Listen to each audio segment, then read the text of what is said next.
Welcome back to our program. I'm your host, Rui Guo. In this final segment of today's program, we will continue discussions with Professor Chiang, Associate Professor at the Political Science Department of Suzhou University.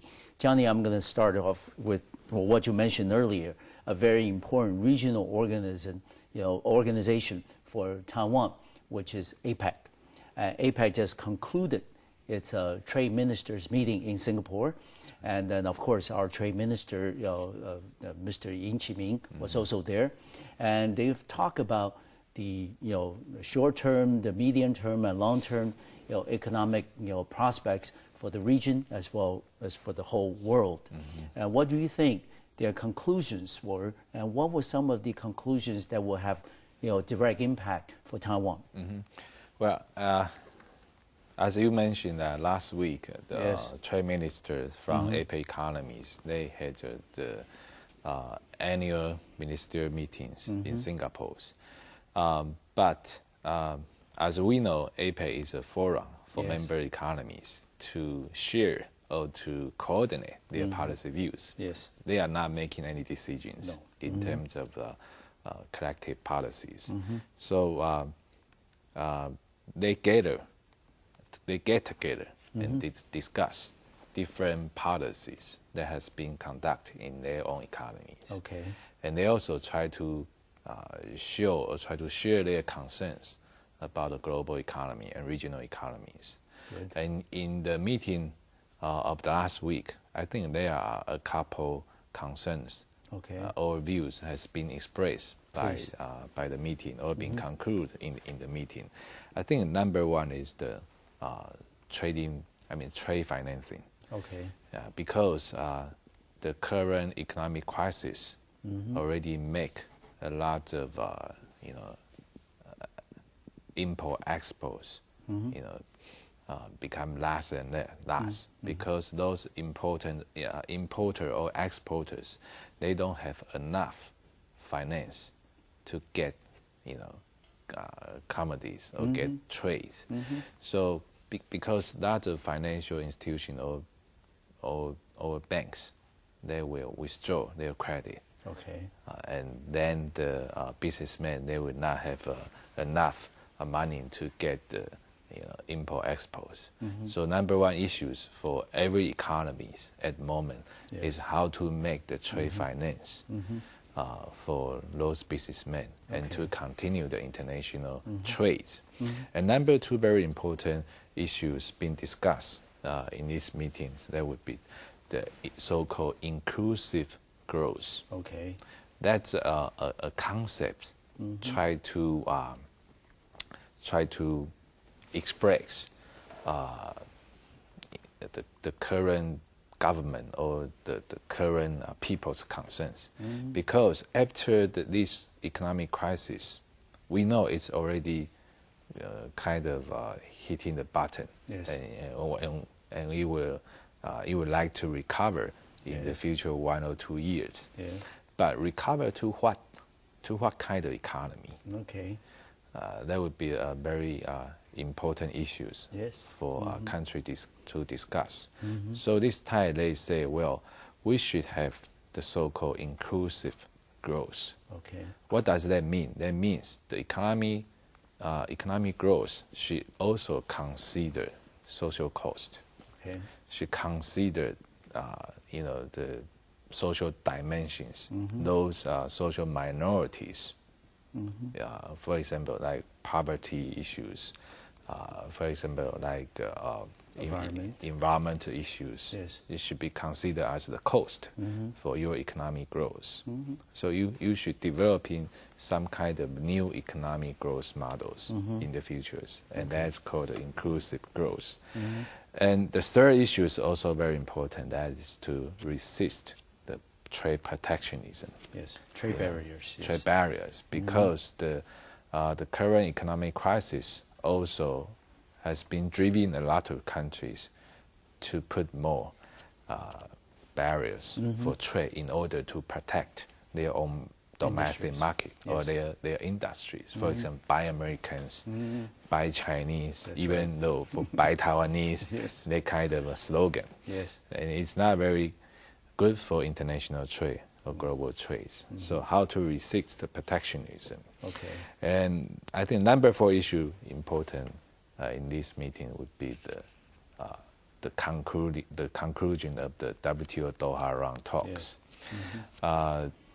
The Doha round starting from 2001 until today, it's already been 8 years. And so everybody is kind of losing their passions. So this time during the financial crisis, everyone think, well, we should conclude this in the year of 2010, which is next year's. Yes. Okay, so there's a concern about this. And then finally, it's about the regional economic integration in the APEC regions. Okay. That is to continue explore the idea of free trade area of the Asia Pacific, which we call FTAAP. The ideas were initiated in 2006. Yes. But because the idea is too big and very vague, not very concrete, but a lot of people in APEC, let's support the ideas because so far there are too many bilateral or multilateral or sub-regional FTAs. Yes. They make the trading system very complicated. Yes. So in order to get rid of those troubles, those trade barriers, how about we just have integrating that and become a huge, more comprehensive, more comprehensive, more bigger free trade areas. So that issue also been discussed, and they try to make some studies. Yeah, and as I mentioned earlier, our economic minister, Mr. Int'l, was also there at the APEC Trade Ministers meeting, and I do suppose that he has made suggestions and policy recommendations for other countries to consider.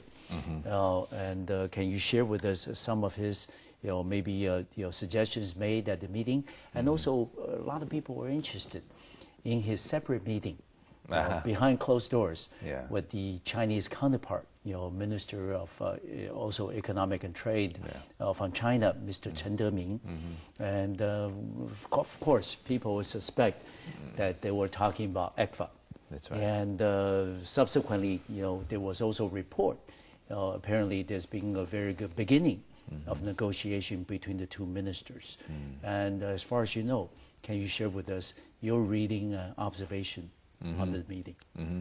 Well, I think in the first part, our minister in this meeting, they share a lot of views about those points that I just mentioned. For example, Taiwan, we support the WTO Doha round talks to be complete next years, and we also support to fight protectionism. To tackle the protectionism, we also support economic growth with social consent, which is, inclusive growth. And we also announce Taiwan has become the GPA members, that is the government procurement agreement under the WTO. Now we are one of the members, so now we have to open our government procurement markets for other APEC, for other WTO members. And we also introduced Taiwan's trade facilitation measures. Those are very good for other countries to take a look. And also we say, well, in order to contribute to the APEC community, we upgrade our ADOC projects into the ADOC 2 projects. There's a second phase of the ADOCs. And for the second part that you mentioned about the separate meetings between two ministers from Taiwan and China. I think that's very, very hard issues for media and also for domestic public. I believe they did make the meetings. And they also exchange some ideas about ECFAs, I believe. And so that means both sides are in the process to prepare the negotiation. Hopefully the negotiation can start from the third or the fourth quarter of this year. Okay.